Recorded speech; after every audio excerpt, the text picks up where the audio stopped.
The business of catching bad guys is not easy. I mean, you've seen it, right? You see it on TV all the time, just how tough it can be to catch them, especially when they're wily and clever and crafty. I don't know that Casey Cole Hunt was so clever, and I certainly don't think Vicky White was too clever, seeming as though she did what she did. But there are two men who know all too well just how tough this business is because it's what they do for a living. Joel Lambert is a former Navy SEAL and the star of the Discovery Channel series Manhunt.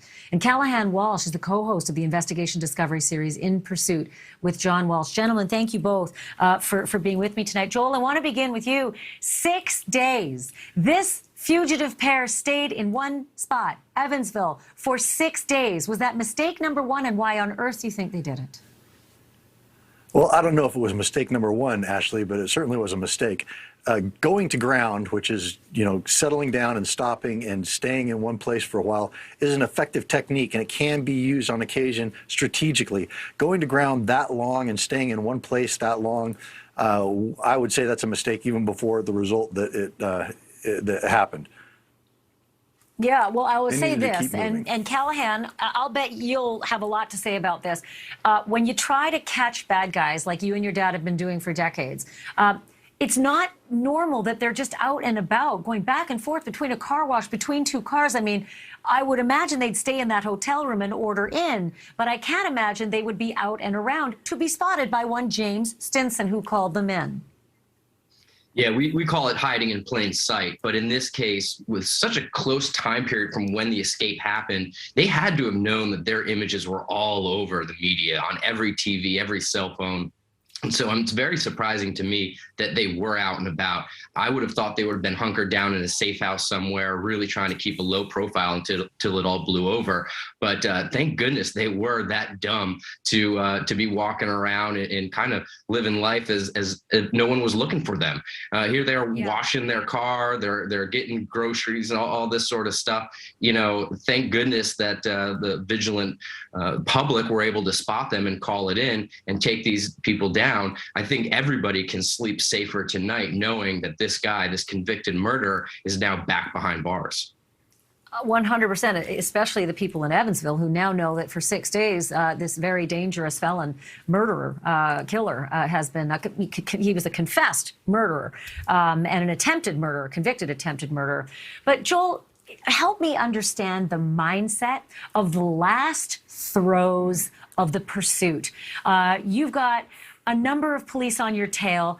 You got nowhere to go. You're in a high-speed chase going across lawns, through businesses. What's going through the mind of that fugitive when he knows it's almost over? Well, you just laid it right out, Ashleigh. The stress that someone in this situation is under, I can't even begin to describe that to you. When I was doing this television show, the stress I was under pursuit by some of the world's best tracking forces was enormous, and my adrenal glands would be just shot after I'd finish a hunt. The stress is incredible, and these guys, they were doing it for real. This was not a game. This was not a television show. And so the stress that they were under, that's when they make mistakes. That's when they start having second thoughts. That's when they start really realizing and facing the enormity of what they've done and what they're doing. And that's, I think, what ended up making them make these mistakes and having it end up the way it ended up. So, Callahan, it's no secret, your dad had America's Most Wanted for decades and put well over 1,000 bad guys away, fugitives. Sometimes in the old days, it took years and years before they'd find these fugitives. Nowadays, there's surveillance video everywhere. Cable news channels are trumpeting these people who are on the run. And here we have two of these fugitives caught in 11 days. Talk to me about that time frame and the shrinking notion of how hard it is to be on the run now. It really is. It's tougher and tougher to stay on the run these days. Technology makes it much more difficult, with cell phone tracking, GPS, and modern media, social media, the 24-hour news cycle plasters the image. And that's what we do on In Pursuit. We make the world a lot smaller place for these individuals, shine a white-hot spotlight on them. In fact, we've helped capture over 35 fugitives in just 36 episodes on In Pursuit. It works. When you put this image out there, when you put eyeballs on these people and use the public as a force multiplier, that's how we're able to catch these guys that stay on the run longer than, just a few days like we have in this case.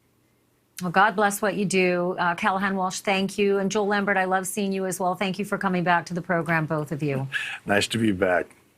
Thanks for having us. Thank you for watching. Click the red subscribe button below so you can get more of NewsNation's fact-driven, unbiased coverage.